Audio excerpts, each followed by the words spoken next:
మొన్న జరిగిన మహానాడుల పచ్చ పార్టీ నాయకులు చేసిన వ్యాఖ్యలు తెలంగాణ ప్రజల గుండెల్లో గుణపాలు దించినాయి.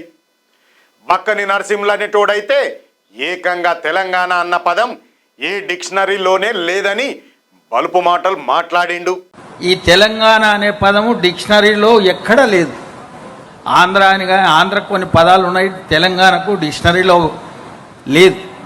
కానీ కొంతమంది స్వార్థపరులు ప్రాంతీయ భేదాలు తెచ్చి అనేక మంది కష్టపడే వాళ్ళ జీవితాల్లో మన్ను పోసిండ్రు. తెలంగాణలో స్వార్థపరులు ప్రాంతీయ విభేదాలు సృష్టించిండ్రని, పటేల్ పట్వారి వ్యవస్థను, జోగిని వ్యవస్థలను ఎన్టీఆర్ సార్ రద్దు చేసినాకనే తెలంగాణకు స్వేచ్ఛ వచ్చిందని నరం లేని నాలుకతోని ఇష్టం వచ్చినట్లు మాట్లాడిండు. ఈ ముచ్చట విన్నాక తెలంగాణ వాదుల రక్తం మరిగిపోయింది.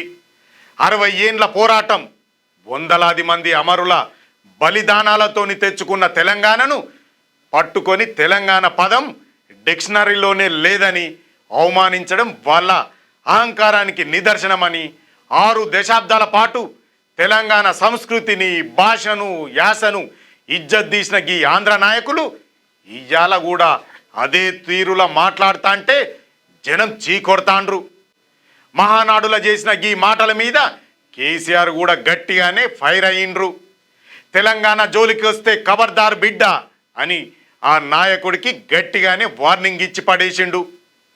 తెలంగాణ అస్తిత్వాన్ని, ఆత్మగౌరవాన్ని దెబ్బతీసే ప్రయత్నం చేస్తే ఊరుకునేది లేదని తేల్చి చెప్పిండు.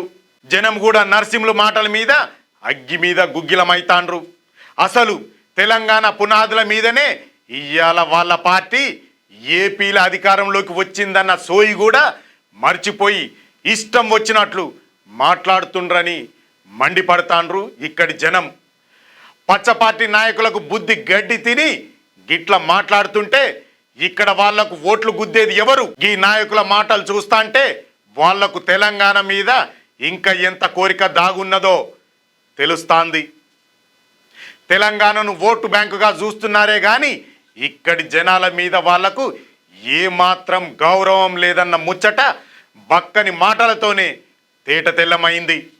గిసొంటి నాయకులను, వాళ్ళ పార్టీని తెలంగాణ జనం ఎప్పటికీ క్షమించరన్నది పక్కా అంటున్నారు పొలిటికల్ అనలిస్టులు.